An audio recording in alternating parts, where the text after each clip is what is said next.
Hello, everybody. Welcome back. Thank you so much for joining us on the TCC Canada Mentorship community, presenting Learning to Find Wins in Difficult Situations. I'm your co-host, Jared Goldsmith from ESACS, and we're also joined by our friends from TCC Canada and our host, Nancy Morris. Say thank you to everyone joining, and if this is your first time, welcome to a TCC Canada mentorship event.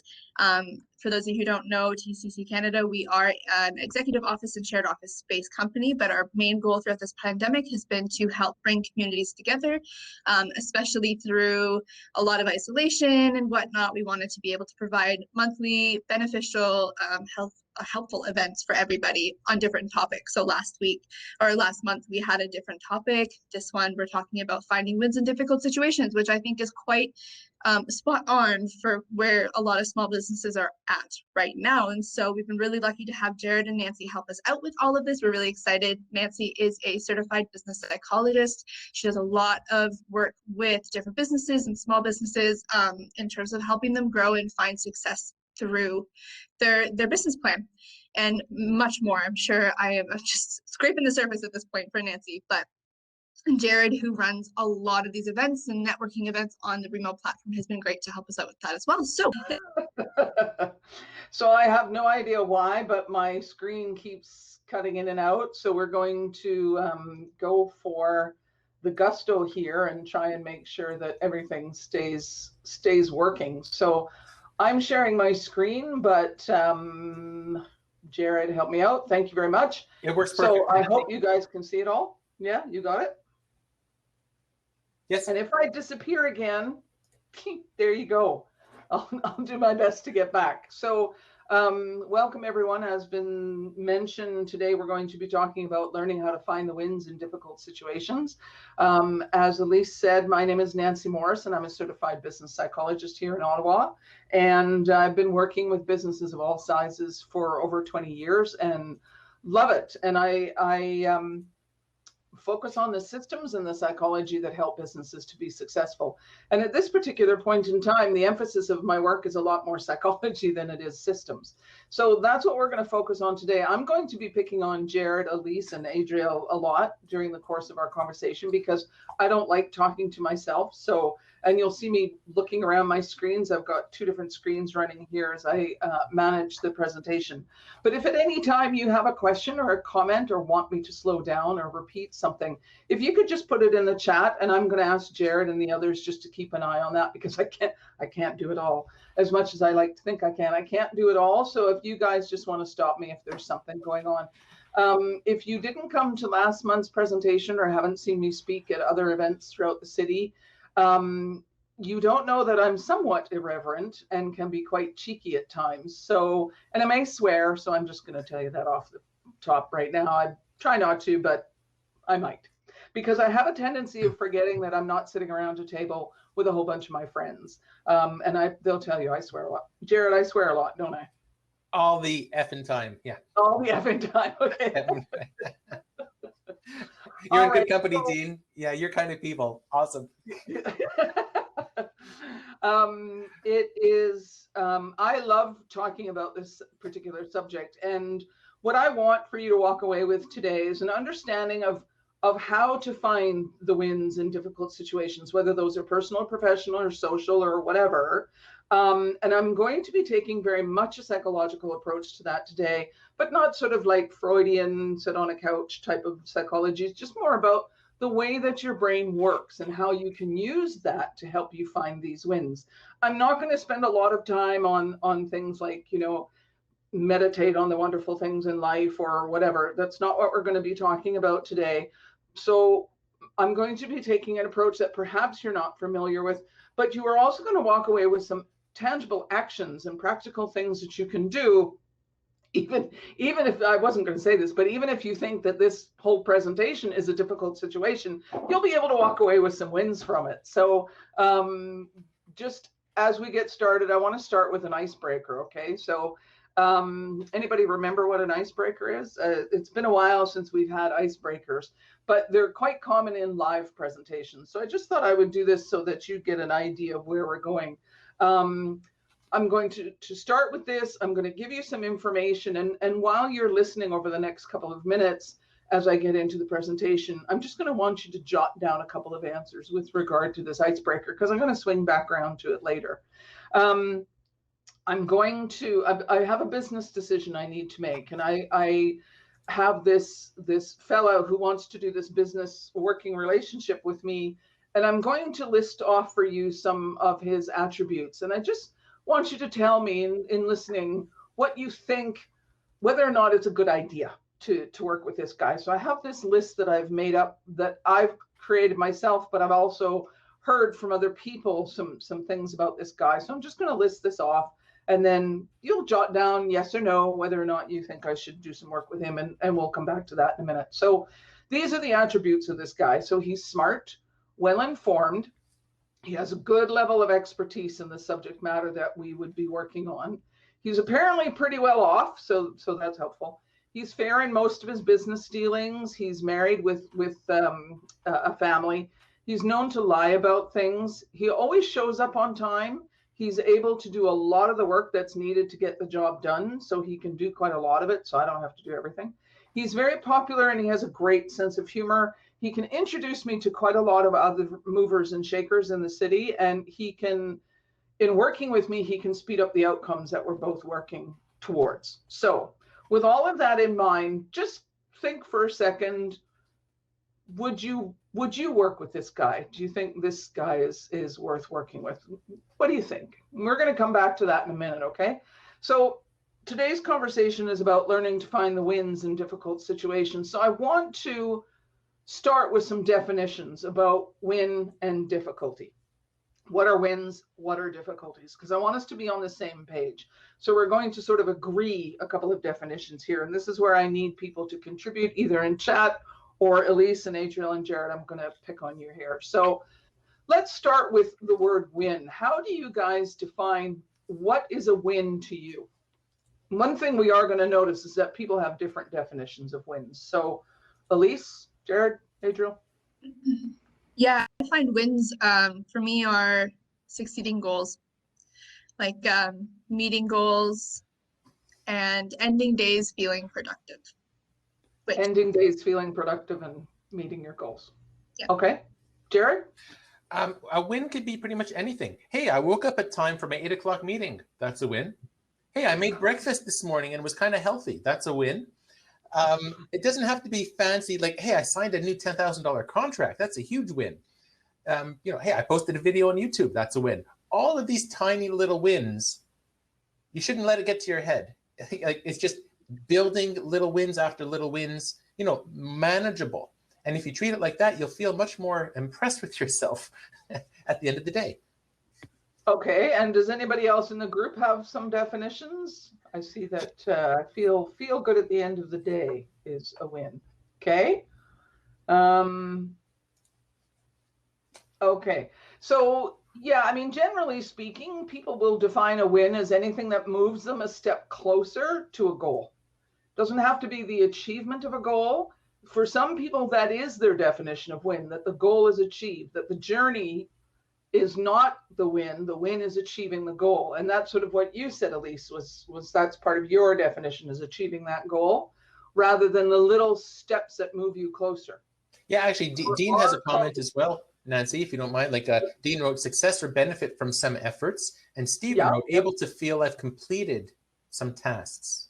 Okay, so you see where we've got these different things, right? Some people are kind of more focused on the journey, like this definition is a little bit of a step towards something, and other people feel a win is when you achieve something.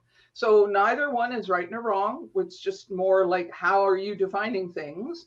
So for the purposes of this conversation, I'm going to be talking about anything that moves you a step closer to your goals is a win. But I also clearly recognize that for other people, their win comes in achieving those goals. Okay. So how about difficult? How do you define a difficulty?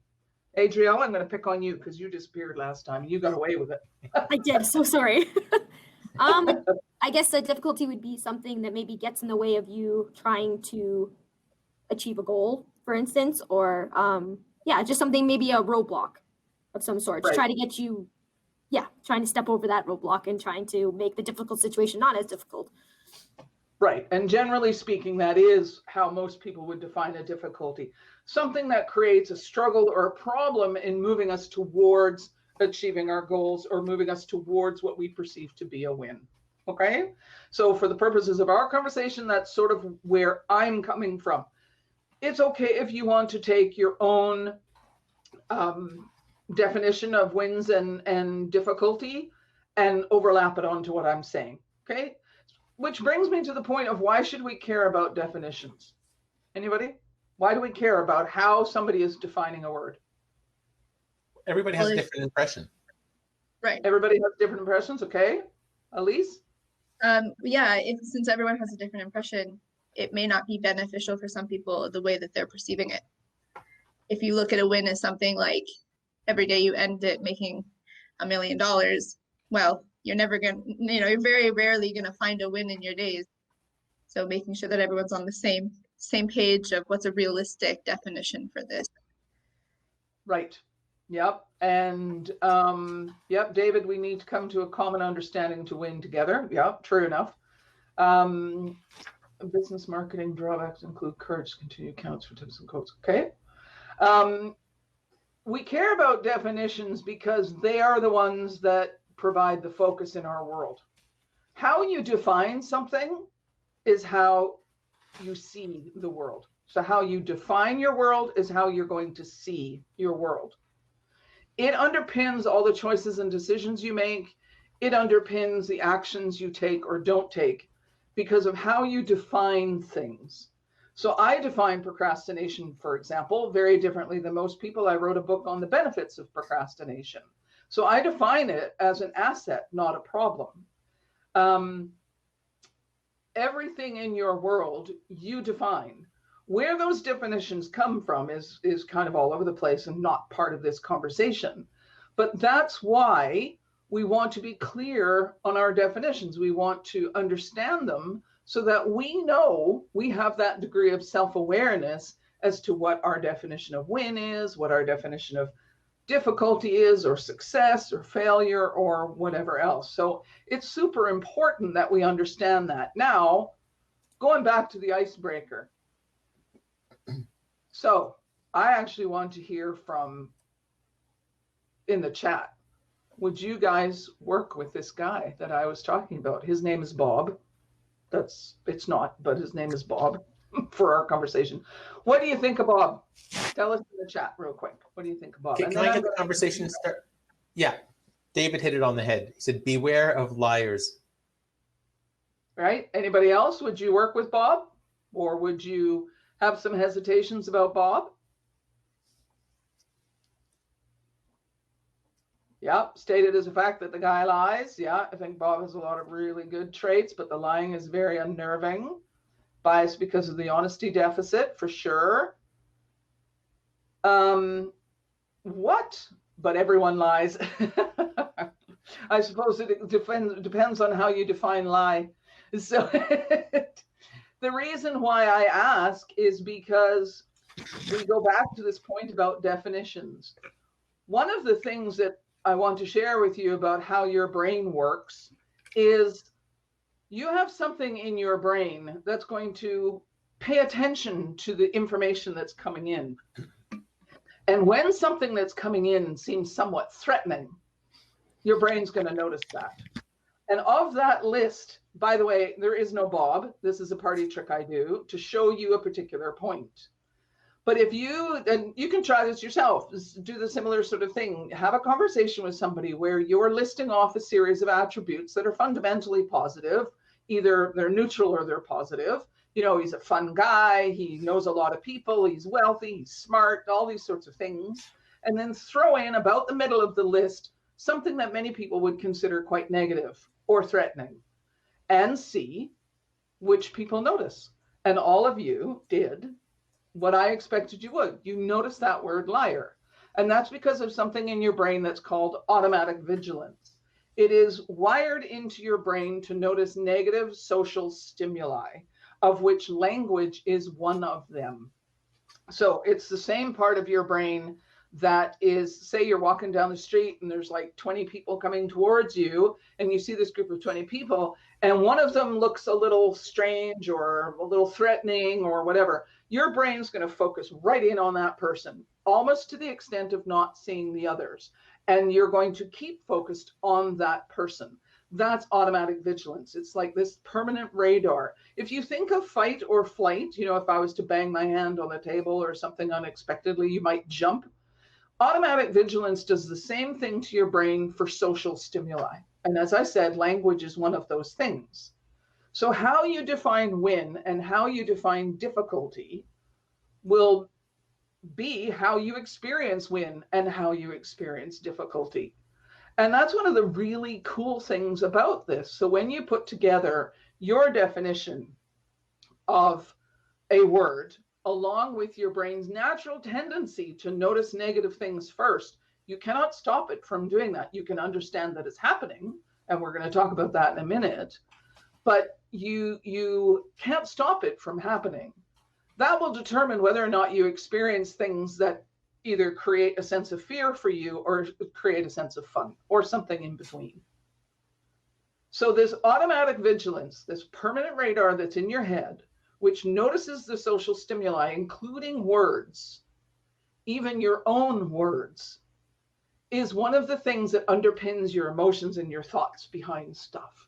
And it's really important for you to know this so that you can understand how you can manage your definitions of wins and difficulties. So therefore, you know, you can get wins out of everything that you do. I want you to understand that there are natural tendencies in your brain, and this is one of them that is significantly important when we're talking about how to find wins in difficult situations, because it's basically your decision. It's basically how you're going to interpret things. And that, as I said before, goes with things like failure and success and positive and negative. How are you defining these words? Do you know how you define success? Do you know how you define the word failure? And I'll bet that these will change in context. You know, a failure at work, you wouldn't necessarily be perceived as a failure at home. Or how you define your own failure, you would never impose on somebody else, right? You know, the saying, if we spoke to our neighbors the way we speak to ourselves, we'd have no neighbors. That's because everybody would kind of leave. So being very aware of this particular aspect of how your brain functions is really important if we're going to have a useful conversation about how to find wins in difficult situations. We're going to take a break in just a minute. I'm going to answer any questions or whatever beforehand, but here's the takeaway for you. How you define your world creates how you experience your world. And the question I have for you is, do you know your definitions of your world? Think of all the different words that are important to you, all the different phrases that really you've never really articulated a definition for, such as win, difficulty, success, failure, love, hate, these sorts of words. Do you know your definitions? And so a piece of homework for you is either you can journal it or whatever, or you can just talk to somebody about it. So quite often people just talk about it.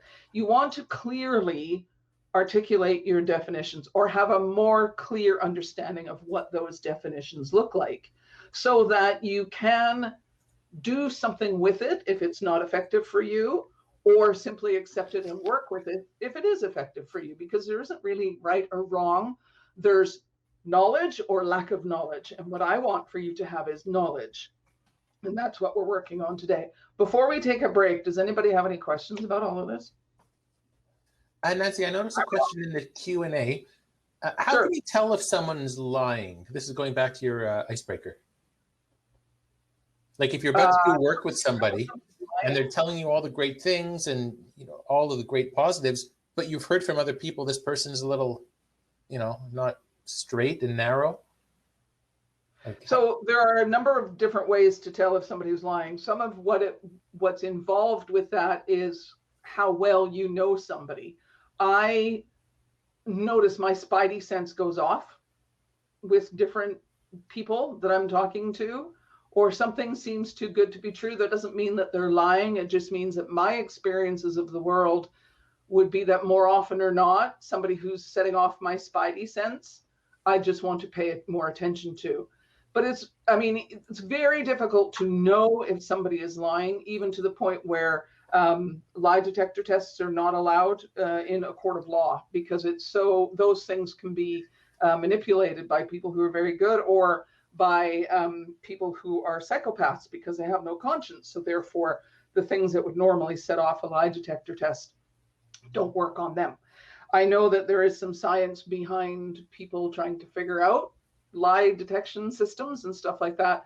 But my real thing with somebody is, it's twofold. If my spidey sense goes off, and also I don't worry about whether or not somebody's lying to me or whether or not I trust people. That's a whole other conversation, because at the end of the day, I trust myself to be able to figure things out no matter what somebody else does.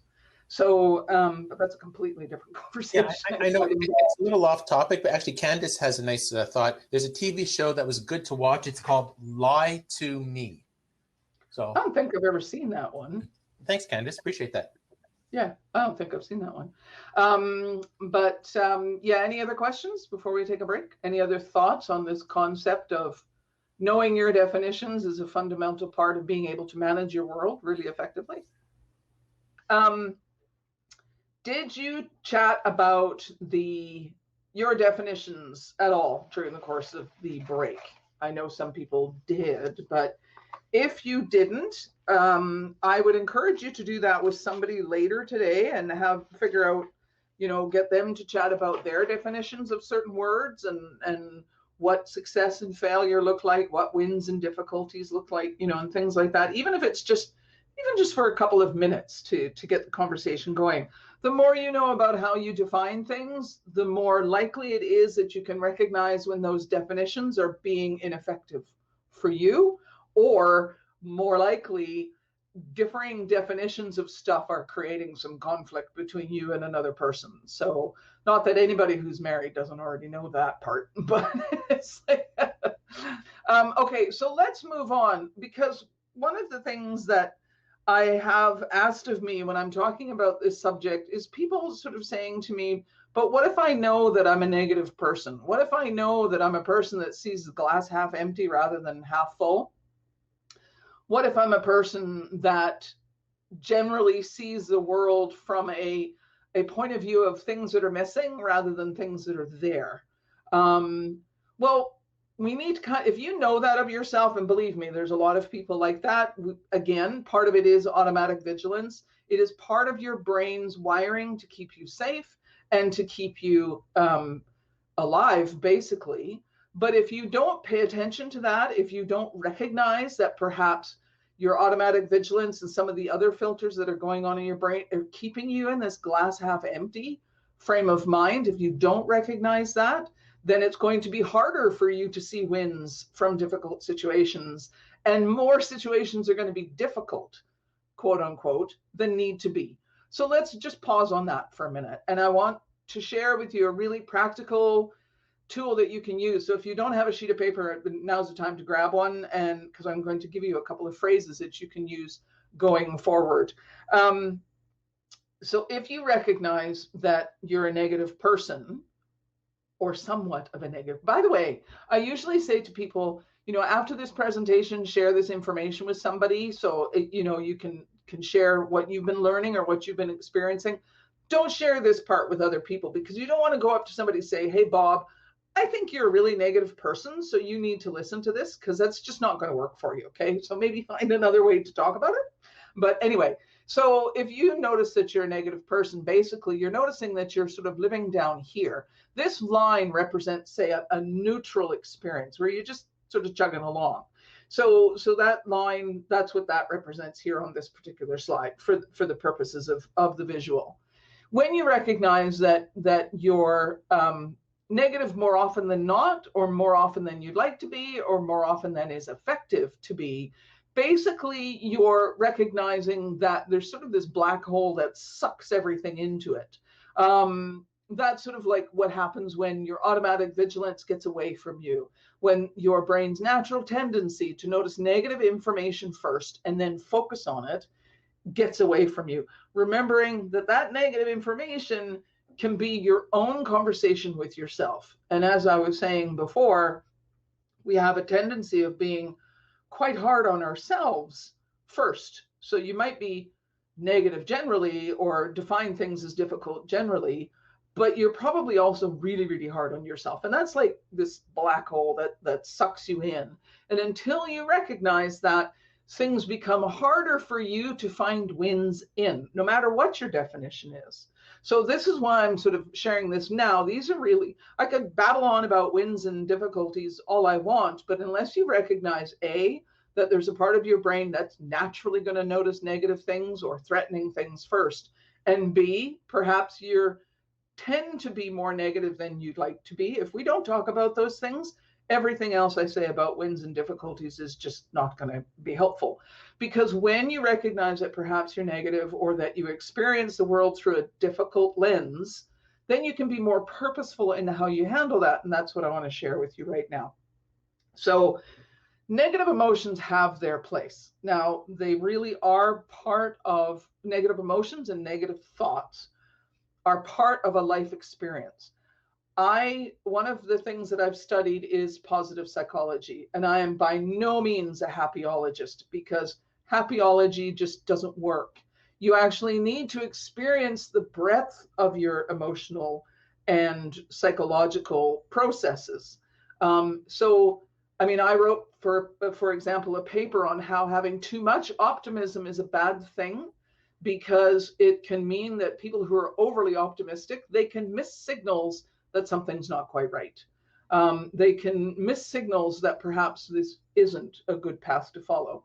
The emotion of guilt is very important, because when you pay attention to what it is, it's showing you what your integrity is. So people define guilt as a negative emotion, when in actual fact, it points to some really good things about you.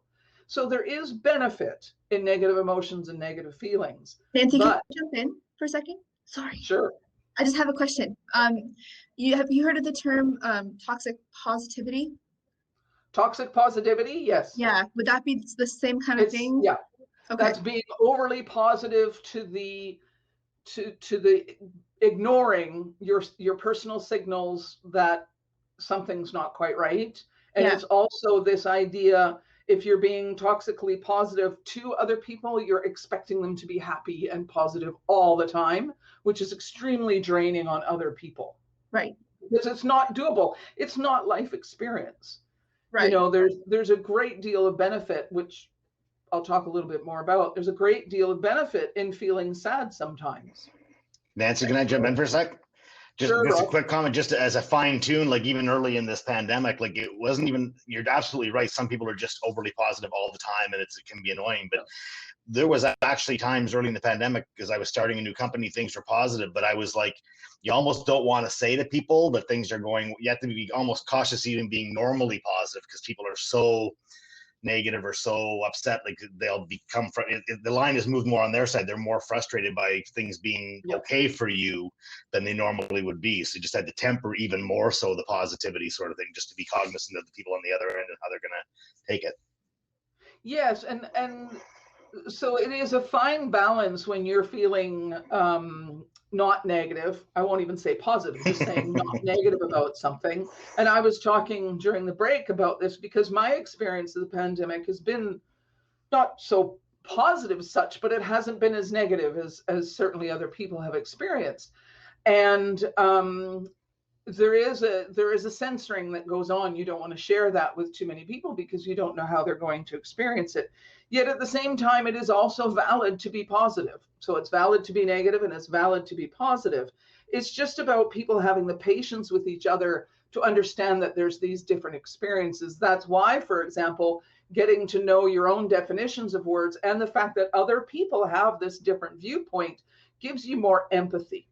So that's another reason for knowing yourself that well, your own experiences. And even at the beginning of this call, we talked about, Elise was saying that achieving a goal is a win. And Jared was saying getting up in the morning is a win. That sounds so bad, Jared. I'm sorry, but it's like just the idea of, it's like, see, everybody has different definitions, and we do, and this is something we forget during the course of our day, is we forget that. But just following on, Rob, now is a good time for me to also mention that one of the things about wins and difficulties, or finding wins in your day, a couple of things actually.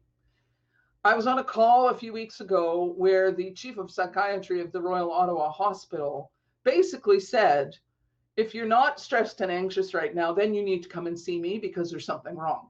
In other words, everybody is, to some degree or another, stressed, anxious, confused, or worried, because this is a very unique situation. It's not something most of us have experienced in our life. Well, none of us have experienced directly a pandemic. We've all experienced, all of us, something that throws us off a path or a way of thinking. But we're not used to where we are now, particularly not everybody at the same time. That's, for me, in psychology, that's the big difference. Businesses close every day. People get fired and laid off every day. People's, have to shut their doors every day. The thing that's happening right now is it's happening to a lot of people at the same time.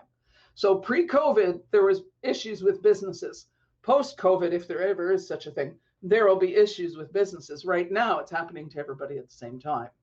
So it's very valid. It is very valid to have concerns or worries. And if the best you can do, if your win today is working 3 hours and tomorrow it's working 4 and the next day it's working 2 or whatever, then good. Don't beat yourself up about that. Yes, move things forward, but you're not going to be probably performing as well as you might do without the pandemic going on.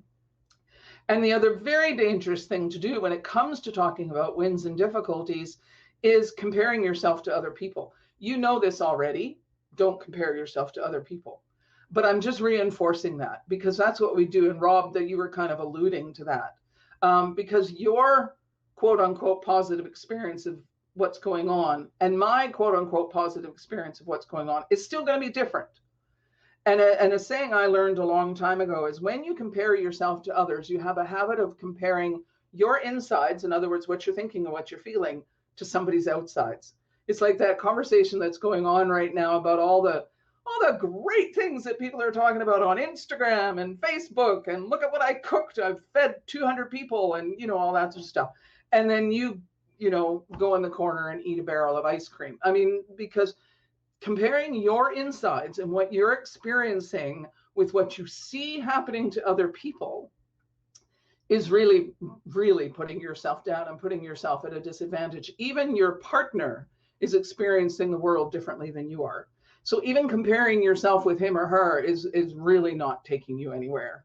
So I thought I'd just mention that right now before we carry on. But just while I take a sip of water, is there any other questions or anything I need to know what's going on in the chat? No, we're all good?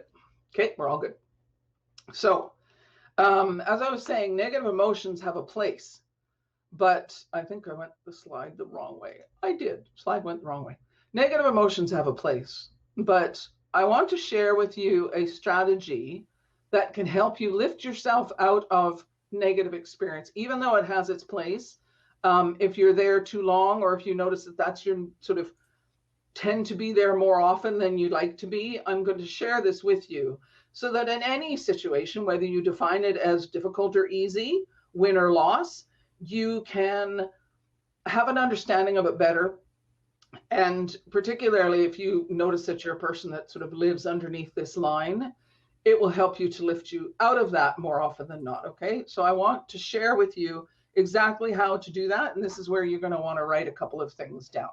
So at the end of every day, or at the end of sort of every experience, let's say, so something that you're doing at work, or something around your business, or something in terms of a relationship issue, or something like that, I want you to ask yourself 2 questions. And I'm going to go over these questions a couple of times and explain why they're so important.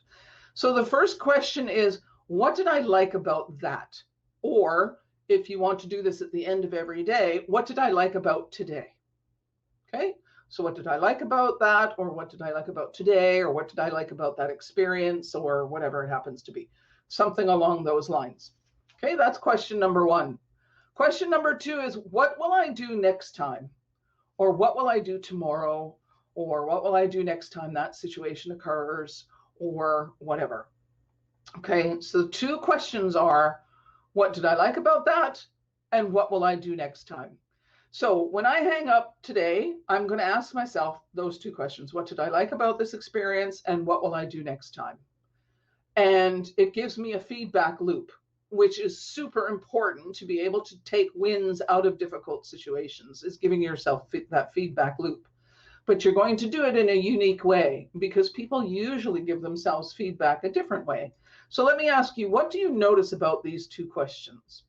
There's something about these two questions that make it more effective. Adrielle, I'm going to put you on the spot. What do you notice about these two questions? Yeah, that they all hopefully result in either a positive. So what did I like about it? It's a positive. So you're thinking about, okay, what did I like about it? And then not so much like what I didn't like about it. It's more of, okay, well, what could I do to improve? So it's not trying to stay away from that negative mindset. At least that's what I took from that. Okay, no, it's cool. Great. How about you, Rob? I see you on the floor here. I just think in both of those cases, I is the main word, because I have some control in how I see it and what I'm going to do better about it tomorrow or whatever. So again, it brings it back to us and the control we have on our attitude toward how we see things and what we're going to do about them. Yep. So you're both right. They both, so from the I point of view, this is about me. It's not about everything else that's going on in the world. And both of these questions in one way or another are framed more positively than negatively. Usually when we're giving ourselves a feedback loop, we'll say, what went wrong? And what do I need to do differently? Or what do I need to do even to improve? So I want you, going back to the notion of automatic vigilance. One of the things we know about the brain is it kind of works like Google, in that the value of the answer that comes out is based on the question that goes in. If you ask yourself a question that's framed negatively, what didn't work, what do I need to do differently, then that's the answer you're going to get. You are not giving yourself an opportunity for even sort of any kind of positive. You're not able to find the wins, because you're asking about what's going wrong, essentially. So much like the automatic vigilance part, when you ask Google in your head a question such as what went wrong, then God knows it's going to find everything that went wrong. But if you say, what will I do next time? Maybe I'll do everything exactly the same next time. But it also allows me to say, well, this didn't work quite right, but so I'll tweak that, and I'll also do this, this, and this, which worked really well. So what I'm getting out of the question I'm putting in to myself is more balanced and generally more positive. So again, we need to be purposeful to not feed our brain negative information. So if I ask a negative question, the automatic vigilance is going to go, oh, look, you did all this wrong, and it's going to point all that out. And then I'm going to focus on that, because that's my brain's job, is to focus on anything that creates anxiety, stress, I see as some sort of threat. Whereas if I'm saying, what did I like about that? Well, I like this and I like that. And it was great to chat with, it was great to pick on Jared and, all that sort of stuff. So I really like that. And then what will I do next time? I'll probably pick on Jared some more. And then I might do this and I might do that. And I might fix my slides so that I don't disappear in the middle of the presentation or something. And then I'll pick on Jared some more. So, it's a very different way of giving yourself that feedback loop. And when you ask yourself questions like this, two things happen. The first is that you are going to sort of automatically increase your level of confidence and move towards that center line, because the noise that's created by the automatic vigilance and the negative Google search and all that starts to diminish. That black hole gets less and less. It's not flick of the switch. It's not going to happen overnight. You do need to be purposeful about it. You do need to be conscious about it. And then as time goes by, you will lift yourself above that line more often than not. Not all the time, more often than not. Actually, Okay? if I may, Nancy. What's that, Jared? I mean, I know you like picking on me, but I do have a question. Like, to me, when something goes a little sideways, I add it as one of my processes. You know, I have these whole bunch of generic templates, and I tweak them all the time, trying to make them, at least in my mind, better and more efficient going in the future.